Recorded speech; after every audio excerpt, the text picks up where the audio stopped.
day guys, sa Year Cadena nga na naman pala to. Today is Sunday, so mamamasyal po kami sa Dinoland.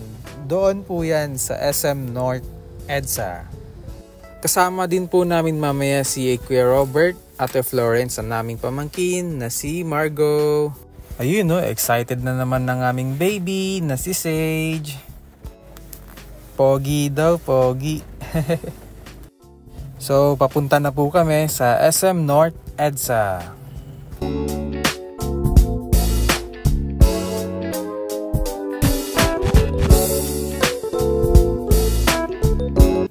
Ayan, nandito na po kami sa SM North EDSA at makikita po yan dito sa taas sa may third floor.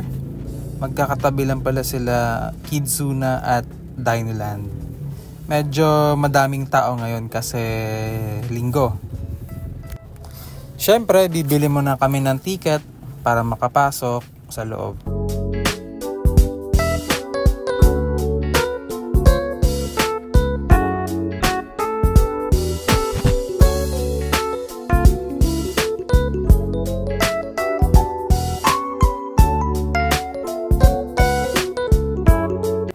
At ito naman ang rate ng ticket.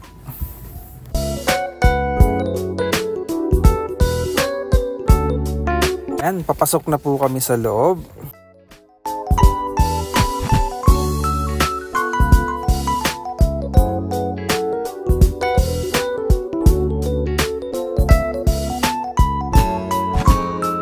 Siyempre, bago maglaro ang mga bata, mag-picture-picture muna kami dito.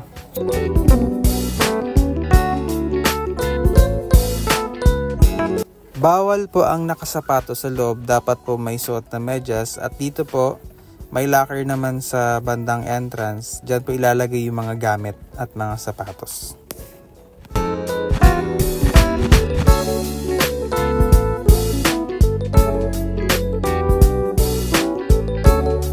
At papasok na po kami sa loob para makapaglaro na ang mga bata.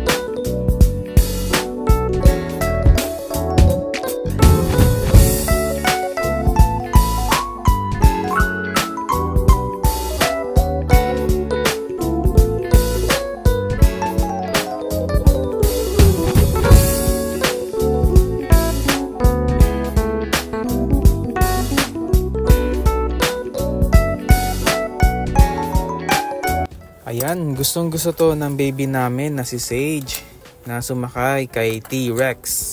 Dito naman, one free ride lang po ito. Pero kung gusto pang sumakay ng mga baby nyo ay may bayad na po.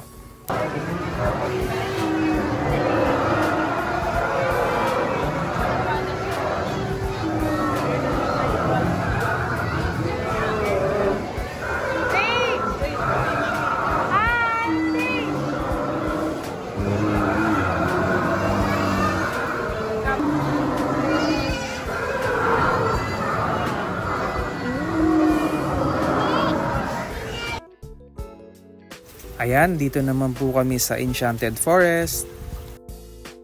Isa to sa pinakagusto namin dahil dalawa kami ng anak ko ang nakasakay dito. At iikutin namin yung loob. Ang ganda dito sa loob guys dahil sa mga colorful lights at animatronic dinosaurs.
At andito naman po kami sa Dino Dig.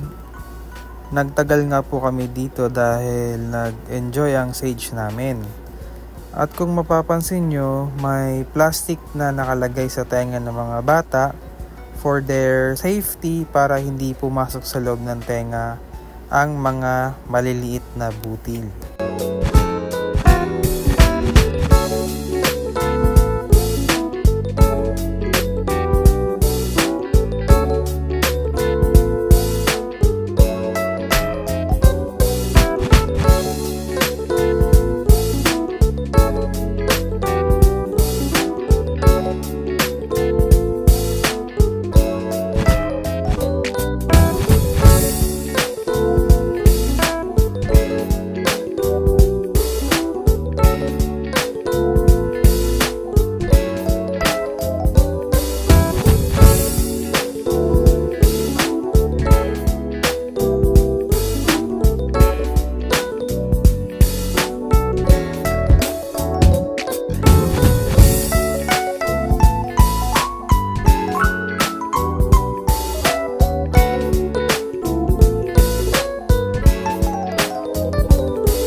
Alright, pauwi na po kami guys. Sobrang nag-enjoy ang baby sage namin.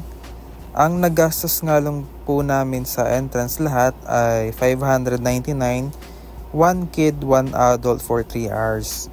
Additional 300 pesos kung may isa pang adult. At meron namang bilihan ng pagkain sa loob, kaya no need na para lumabas at pwede din namang magdala ng sariling baon. May tables and chairs naman sa loob.